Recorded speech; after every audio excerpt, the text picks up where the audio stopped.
Couple of topics I wanted to briefly touch on. Um, One of them came up a little while ago. I mentioned it on Facebook, I think, which is sort of for the first time in my life, I'm kind of afraid of death. Um, Not in an abstract sort of general sense, but in the sense of I'm afraid of dying not here.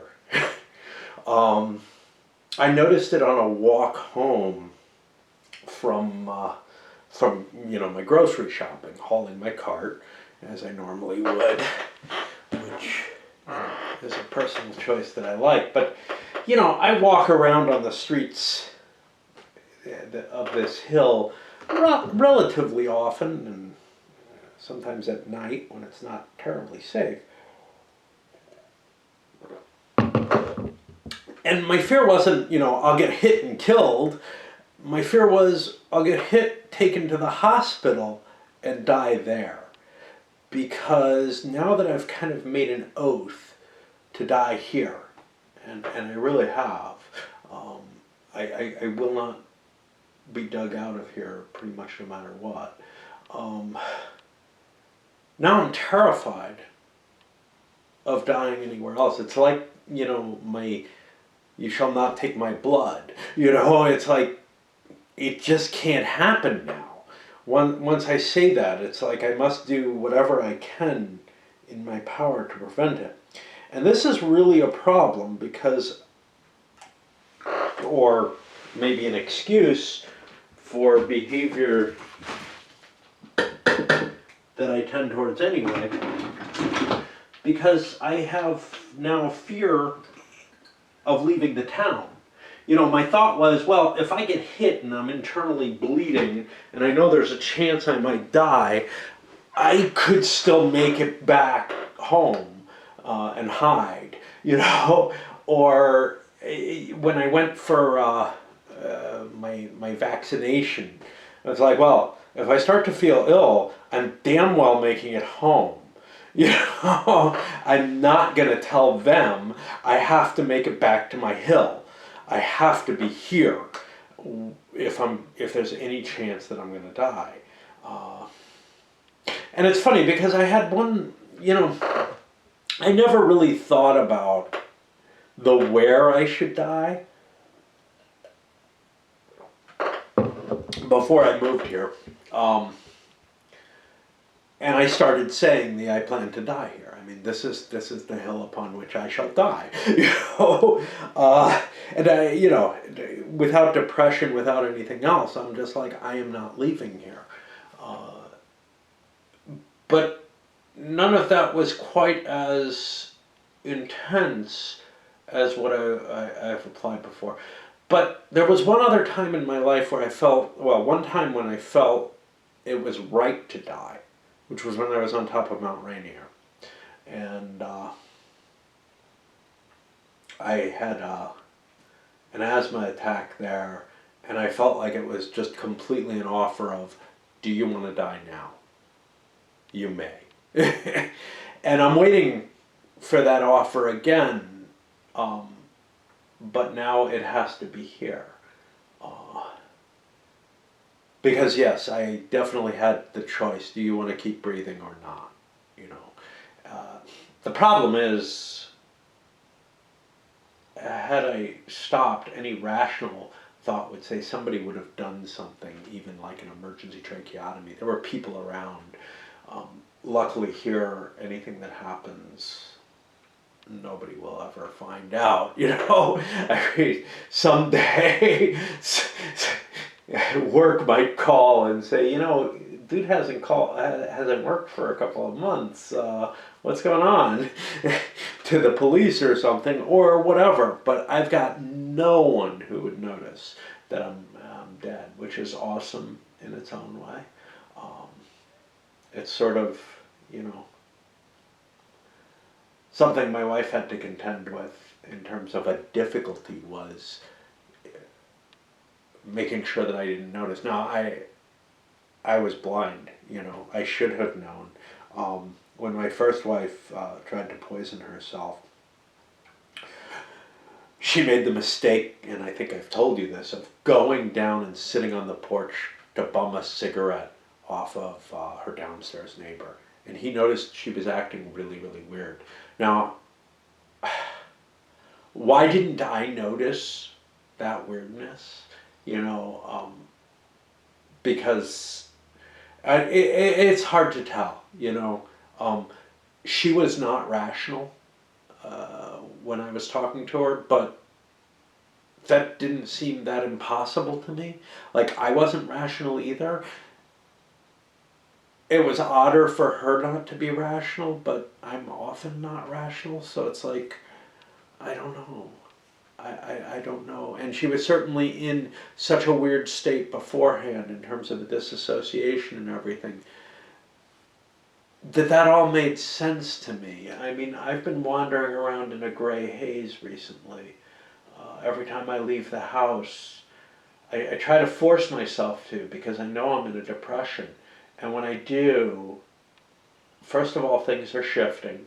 Like, reality is changing in ways that I've expressed before, that I don't have control over, but like, things are just changing. Places are not where they belong, stuff like that. And how much of that is perception? How much, I'm sure we can argue it's all perception, it's all in my mind, but that's okay. It doesn't make a difference to me.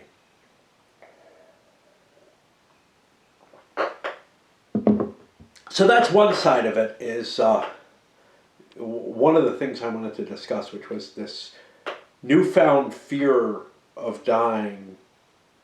Like, I must be in a certain place in order to do it. It's kind of like, oh no, I have these things I have to do before I die, or whatever. And it's kind of an interesting, I didn't expect this to resonate in my soul so much, that declaration that this is where I die. It's as though my wife's death made it a binding oath, whereas before it was just a statement. The other thing, cost-benefit analysis. I talked about that in very general, life-spanning terms. But you can break that up into smaller pieces. The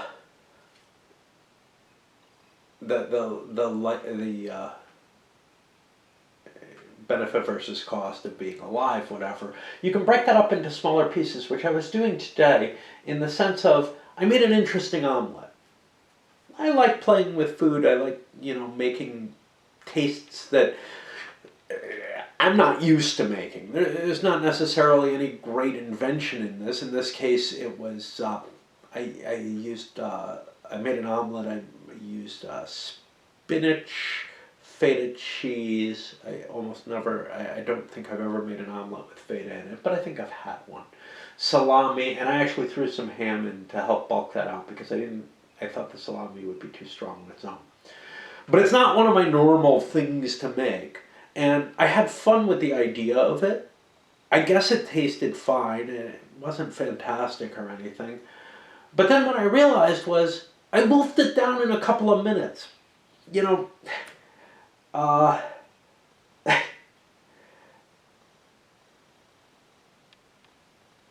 It wasn't worth the effort to make something sort of that neat if I'm just going to eat it fast, and that's just what I do. I don't seem to have a choice of that. I eat because I'm hungry. I enjoy the taste of food, I guess, but my sense of taste has declined again, back to where it used to be. Since I got the shot, basically, I think I had heightened taste. I definitely had heightened smell, and that is just gone. I don't know, I'm still getting these horrible headaches constantly, and have trouble with my cardiovascular, which makes sense, because in those cases, the damage to the blood system is permanent. I'm not sure that whatever is wired up in the brains it seems to be something that goes away, but it wasn't. Like, I was getting a heightened sense of smell, not the preternatural, uh, but yeah, and so I started applying that kind of thinking to other things, and there's some things like after I take a shit, wiping my ass and washing, and I have to take a bath every time I take a shit.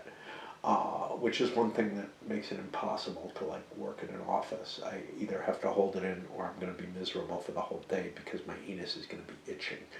No matter how I clean it, I mean, and if there were private bathrooms at workplaces and I could stick my ass in a sink and kind of wash it, or if there were bidets or something like that, maybe that would partially do it, but I really kind of need to let my ass soak. Okay, but these things have a certain cost, right, in terms of time and effort.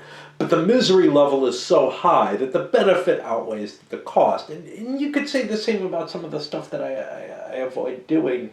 So I was thinking about like cleaning, which I'm notoriously bad at, but I've tried keeping up with the kitchen a little bit because my wife would clean the kitchen for whatever reason. She didn't do this in Phoenix, and it just,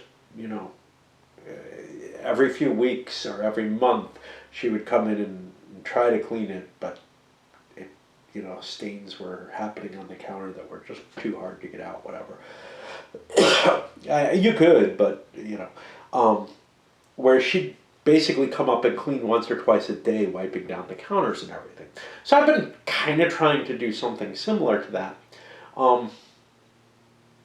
And that it doesn't seem worth it, I mean, it's like the misery level from having stains on my counter is pretty low, whereas for me, the misery, the time that I'm spending is either a couple minutes, a couple times a day, like she did, which I have been trying to do, but I'm not as good at it as she was, or really having to scrub for 10 minutes or something for a while. And it's not like I'm keeping anything else any cleaner, although, I have my excuses there, right? I have a basement room that I need to get the walls back up on, and I need to get the framing done on, and I, vaguely have this, somebody's, supposed to help me in June, but in June I may not be here because I may convince myself to go see my mom, although who the fuck knows. But I mean,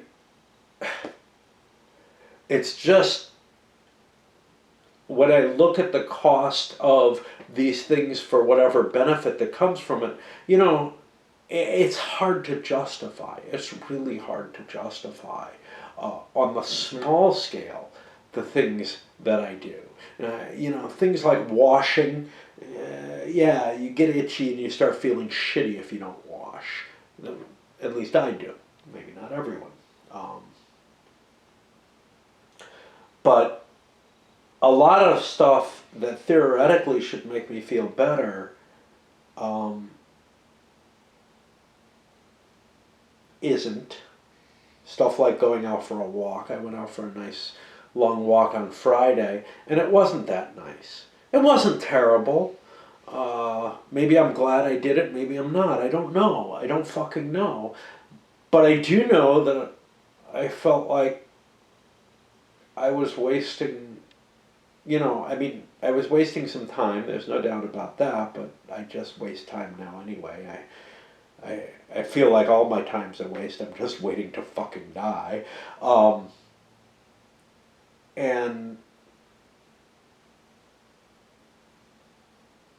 But I could have at least been like, and this is the thought that should have alerted me that, my wife was just so incredibly depressed all the time, which was the going out for a walk or something just didn't bring happiness. It was too much. It was too much effort. It was too much pain. It was too much of everything to be worth it. It's funny because when we moved here, one of the arguments for why we would move here was she could go out for walks on her own in the forest here. But it's not that isolated. There are people around, and that was enough to keep her from wanting to do it, or from wanting to go jogging or anything like that. Like, that was the idea. The idea never materialized. It's like I had the idea that I would fix this place up, like I did in an apartment that I lived in Buffalo. And I just, didn't bother. And I'm talking about me putting the work in as opposed to anything else with what I could do. There's quite a bit that I could have done. I just didn't bother. But yeah, the fact that like me going out and seeing the goslings and a number of other things on a walk on a fairly pretty day, the only thing that got me through the fucking walk was and that got me out the door was I'm running low on vodka. At least theoretically, drinking is making me happy at times. The truth of the matter is, I can't even be arsed to drink. Like today, I thought about going out and, having a drink with either a cigar or whatever, just listening to music. And it just sounded like too much fucking effort. And yesterday I forced myself to after the walk, and it felt like too much effort. It was just like, I'm just fucking kidding myself. The only thing I fucking want to do is lie in my beanbag and wait for death, and kind of doze off because it's not right. Somehow it has to be in the main room. I don't know why. I really don't know why. That's just where I'm more comfortable. I think because I don't like smoking in bed. And I can smoke and kind of get into that right state where I feel like I'm ready to just let go. But, yeah, I mean, I make it through my work because I gotta make it through work. I make it through my Flash games, well, down to one now, but whatever. Because stopping doing that might be something I regret, but I hate it. I hate the drain on my time that it takes. I make it through whatever board games I'm starting, but I don't even fucking want to. I can't convince myself to play computer games. Like, right after she died, I played computer games a little bit like I had been before she died. I just can't go back to them. That's like, it sounds like too much. The nice thing about reading in the beanbag, I sit in the beanbag, I have a pipe, I read a couple pages, and then I pass out. And it doesn't matter if I drink or not, I still pass out either way. Sometimes I do that right after drinking because I'm a little too buzzed to feel like I can, play a board game or whatever. But that's what my existence is now, and I just feel like, there was a period where I was emoting more, where I was able to talk more, but and I'm not using this as an excuse, the people who harshed on me about whining and everything. Well, that's how I get things done, but I don't have to do it to people. I do it to myself. But I'm sure, what I was doing there was I was showing you what I do. Why I stopped, I don't know. I don't think it's because of other people. I think it's just I'm falling into who I am. But who I am right now just has less to go on for. And it's like, I don't, one of the things that's missing, one of the few things that my wife and I did together was we'd eat dinner most nights. it wasn't that big a deal. She'd sit on my floor in my bedroom. I'd sit on my chair. We'd watch a documentary or something, and we'd eat most nights. And yeah, it was maybe an hour a night that we'd spend together, max. And somehow that helped create some structure. Two Flash games was eating up most of my time, my work, whatever I was doing in the games and whatever. It all felt like, it wasn't like I was doing the shit that, I whine about not doing, right? The shit I whine about not doing was me making an attempt to change who I am. But fuck it, it's just like, when I look at the cost benefit, when all I can do is hope to die at this point, why fucking make life harder on myself? And that includes going out, on a pretty day. If that's not helping, fuck it. I just want to rot. I just want to fucking rot from now on. And I don't know. Yeah. There's just nothing left. I mean, I have shopping once every 2 weeks. I have to do that, supposedly. Although I don't know. If I stop eating, I'll stop shitting as much. I have enough toilet paper to last me a couple of months.